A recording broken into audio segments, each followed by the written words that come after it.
BUMN PT BGR. Bupati Kepulauan Meranti Muhammad Adil dalam ditetapkan kasus KPK korupsi sebagai penyediaan tersangka. infrastruktur Mega bagi kembali korupsi menahan sekaligus. dua dan tersangka infrastruktur kasus pendukung dugaan Badan korupsi Aksesibilitas penyaluran Nilai bantuan Uang yang sosial atau dikorupsi bansos ex-pejabat beras Dirjen Pajak untuk Rafael penerima Alun manfaat dan terus program keluarga harapan Yang di Kementerian Sosial.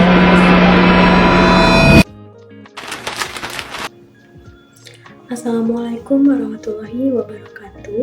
Halo teman-teman, apakah kalian pernah mendengar kata suap ataupun kata penyalahgunaan jabatan atau yang lebih spesifik ialah kata korupsi? Nah, mungkin teman-teman pernah mendengar berita tentang penyalahgunaan jabatan untuk kepentingan pribadi.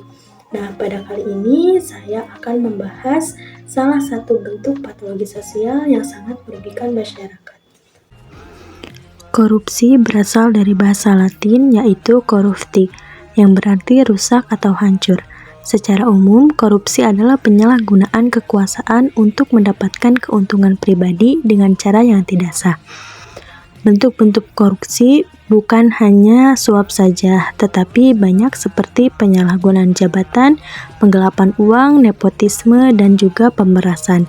Dampak dari korupsi terhadap masyarakat yaitu dana yang seharusnya digunakan untuk infrastruktur malah masuk ke kantong pribadi. Uang negara juga yang diselewengkan mengurangi bantuan bagi rakyat miskin dan juga masyarakat kehilangan kepercayaan terhadap pemerintah dan hukum. Tiga tersangka yang langsung ditahan KPK kasus dugaan korupsi beras bansos di Kementerian Sosial diantaranya Ivo Wongkare, Roni Ramdhani, dan Richard Cahwono. Banyak kasus korupsi yang telah terjadi di berbagai negara, termasuk Indonesia. Misalnya, kasus korupsi dana bantuan sosial yang seharusnya untuk rakyat, tetapi malah disalahgunakan. Ini adalah bukti bahwa korupsi benar-benar merugikan masyarakat lain. Lalu, bagaimana cara mencegah korupsi tersebut?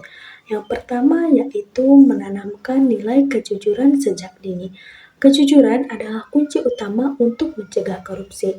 Jika sejak kecil seseorang sudah terbiasa berlaku jujur, maka ketika dewasa mereka akan lebih sulit tergoda untuk melakukan korupsi. Yang kedua yaitu meningkatkan transparansi. Korupsi sering terjadi karena ada kesempatan untuk menyembunyikan sesuatu.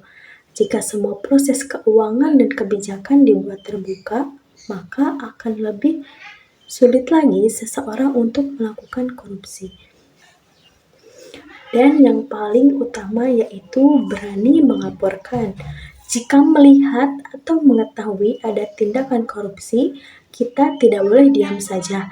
Kita harus berani melaporkan ke pihak berwenang seperti lembaga anti korupsi atau aparat hukum. Jika semakin banyak orang berani melaporkan, maka para koruptor akan lebih sulit untuk menjalankan aksinya.